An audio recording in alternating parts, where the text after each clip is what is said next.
Skiing or snowboarding can be an expensive hobby. Base layer, mid layer, snow pant, coat, helmet, goggles, socks, gloves. I'm not sure where the second glove is. There's supposed to be two. Oh, there it is.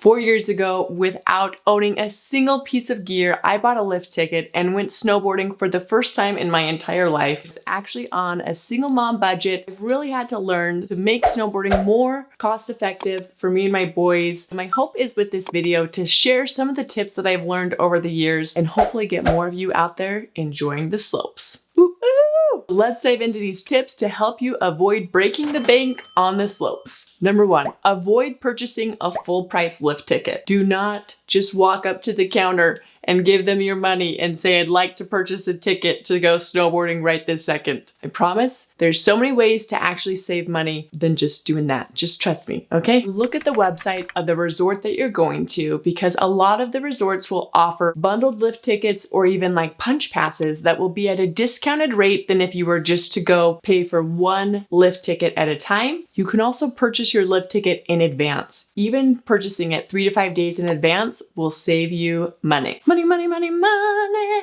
Money. Another option that's not going to save you huge amounts of money, but it can definitely add up, is if you are a newer skier or snowboarder and maybe don't really have the desire to be out on the slopes for longer than 3 to 4 hours, consider purchasing a half-day lift ticket. If you don't really want to be out there that long anyways, you might as well save some money and just go hit the lodge, enjoying your hot chocolate without any of that guilt. Number 2, timing matters. Around the holidays, the resorts crank the prices up. So if you're able to avoid those massive holidays like Christmas, kind of New Year's type of time, and then also around spring break, that's when the resorts really raise the lift ticket prices. So if you're able to avoid those kind of seasonal holidays, that will actually save you some money. Number 3, commit and plan for a pass. Depending on how dedicated you are to skiing or snowboarding, purchasing a season pass can actually be more cost effective than purchasing individual lift tickets, depending on the amount of times that you go. So if you're really wanting to commit this year, I highly recommend purchasing the season pass that's going to fit you best. An important thing to note is the price on the season passes actually increase as it gets closer to the season. So in order to save the most money and get your pass for the lowest possible price, you want to purchase your pass far before there's any snow on the ground.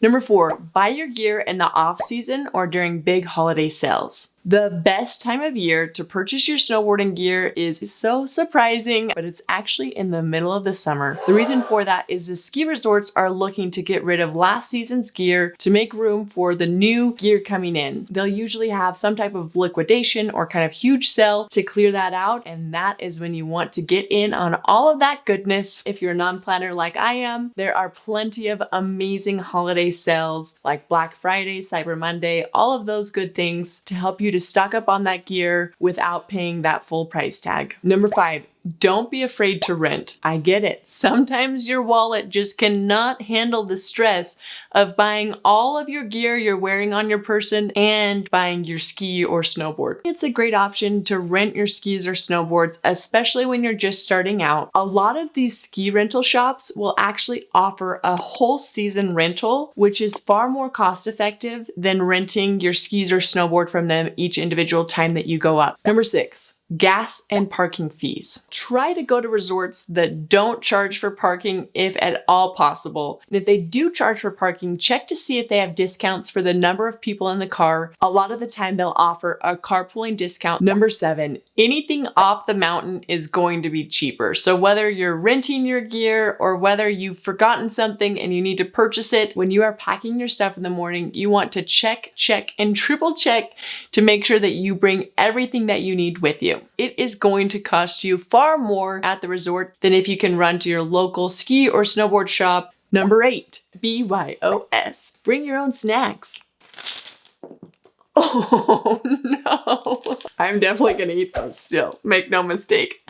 Not sponsored by Smart Sweets, but they are so good. As someone that suffers with getting hangry, which is a mixture of hungry and angry. I like to keep food with me at all times. The food at these ski resorts is outrageously priced. Do yourself a favor and bring up your favorite lunch and snacks. And if you'd like, you can even bring up a small grill and do some tailgating in the parking lot. Number 9, buy affordable gear. Don't be afraid of used gear or even last season's models. There are plenty of gear trades or marketplaces that have used gear in excellent condition at a fraction of the price. I actually bought my own snowboard used. It was a steal of a deal. So don't be afraid of that. Number 10, build your gear up over time.